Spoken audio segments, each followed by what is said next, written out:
Hello guys, I'm back with another tutorial. Today we're going to learn how to conduct a two-sample t-test based on sample data.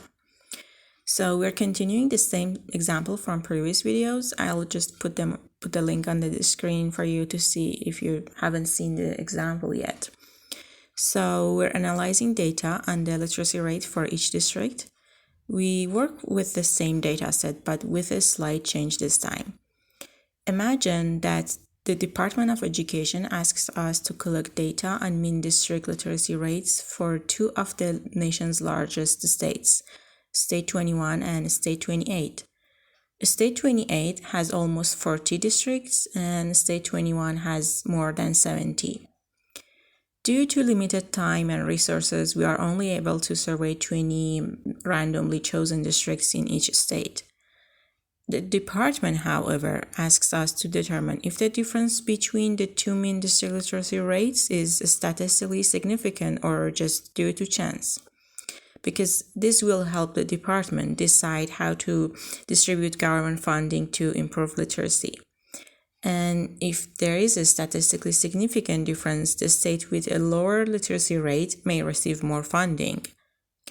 So we're going to take a random sample of 20 districts in each state and conduct a two-sample t-test based on the sample data. As always, first we import Python packages we will use.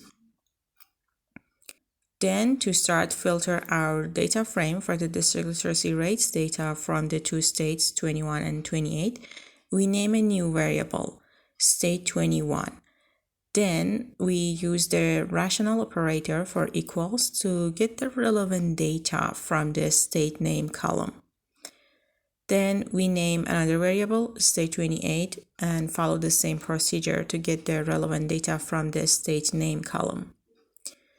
So now we have organized our data. We simulate random sampling. We use the sample function. First, we name a variable called sample_state21. Then enter the arguments and is the sample size, which is equal with 20. Replace equals with true because we're sampling with replacement. And for random_state, we choose an arbitrary number for the random seed to start the computer's random number generator. Like, let's say 13,490. We name a new variable, sample_state28, and follow the same procedure, but with a different number for the random seed, like 39,103. So now we have two random samples of 20 districts, one sample for each state. In the next step, we use the mean function to compute the mean district literacy rate for both state 21 and state 28. So, state 21 has a mean district literacy rate of about 70.8%, while state 28 has a mean district literacy rate of 64.6%. At this point, we see that there is a difference between the means, and we might want to conclude that state 21 has a higher overall literacy rate than state 28, but the observed difference in our sample might be due to chance or sampling variability. So to prove that wrong, we're going to conduct our hypothesis t-test. So first we need to define the null hypothesis. The null hypothesis states that there is no difference between the means of two groups. Two groups here are state 21 and state 28. Next, we set the significance level at 5%. This is the probability of rejecting the null hypothesis when it is true. Now we can put the p-value.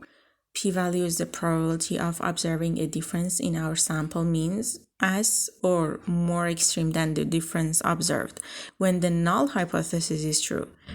If p-value is less than 0.05, then we reject the null hypothesis.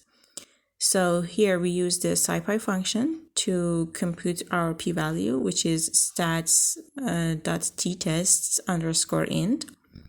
So as you can see, this function has three arguments. A refers to observations from our first sample, B refers to observations from our second sample, and equal underscore var is a Boolean statement which indicates whether the population variance of the two samples is assumed to be equal. So in this example, we set this equal to false because we don't know if the variances of two samples are equal or not. And we set A as state 21 and B as state 28. So the output confirms our p-value is about 0.0064 or a 0.64%. This means that there is only a 0.64% probability that the absolute difference between the two mean distributor rates would be 6.2s or greater if the null hypothesis is true. To conclude, we see that 0.64% is less than 5%, so we reject the null hypothesis, meaning that there is a statistically significant difference between the mean distributor rates of the two states of 21 and 28. So state 28 will likely receive more resources to improve literacy. And that was it. I hope you liked this video and found it helpful, and I'll see you in the next videos.